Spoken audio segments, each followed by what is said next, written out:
Kwamba labda kuna wale ambao hawako kwa foleni na wanakuja wanapata chanjo. Vile Waziri Mutahi Kagwe alisema jana, makosa itakuwa kile kituo ambacho kitakuwa kinapatiana chanjo kutofuata ile taratibu ambayo tumeweka. Mike chini mazi kwani amshiki ni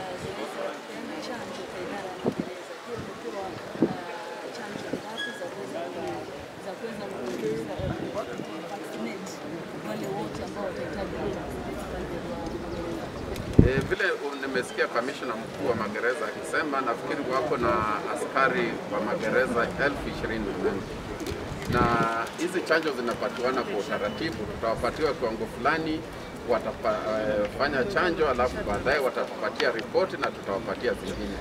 Hao ni wahudumu ambao wamepewa kipaumbele. Kwa hivyo wakimaliza hizo chanjo kwa utaratibu na watupatie ripoti, watapata. Bila shaka askari yoyote wa magereza ambaye anataka kupata hii chanjo na ambayo nimehimiza ni muhimu wapate, atapata.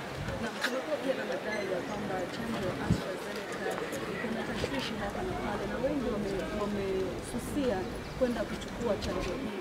Je, wito wako kwao ni gani? Wito wangu kwao ni kwamba hizo tashwishi zilikuwa hazina msingi wowote.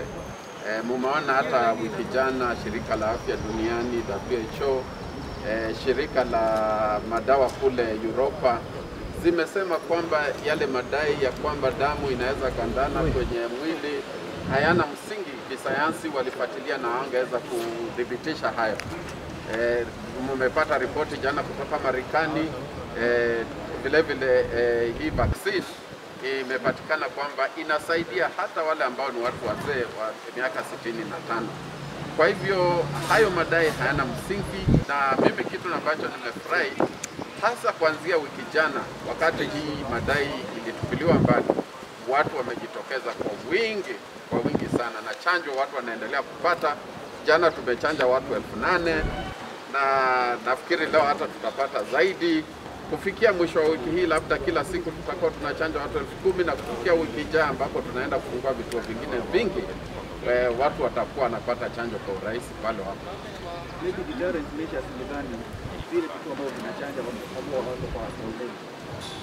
Vile waziri alisema jana, hatua itachukuliwa kwa kituo, hapana kwa ule ambaye amechanjwa.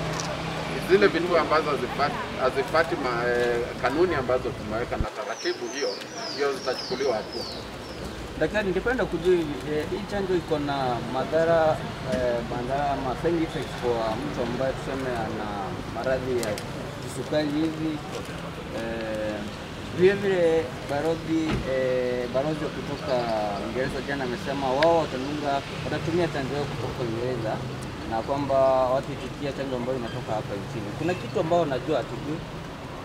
Hapana, hiyo si kwa sababu hiyo. Kuna balozi ambazo watatumia chanjo yao, lakini sisi vile taratibu yetu inasema hata wale ambao wanafanya kwa ubalozi ama shirika za UN na wako katika taratibu, labda wewe ni mfanyikazi wa afya, labda wewe ni askari na uko kwa ile priority list, taratibu yetu unapata chanjo. Lakini kuna balozi fulani ambazo tayari wanaweza lete chanjo yao, lakini kuna wengine nao wametupatia chanjo kwa wafanyikazi wetu huko. Kwa hivyo hilo sio jambo la kutia wasiwasi yoyote. Tunafuata taratibu yetu. Wale wanaweza lete chanjo yao ni mzuri, wanatusaidia. Tunataka watu wengi wapewe chanjo. Thank you.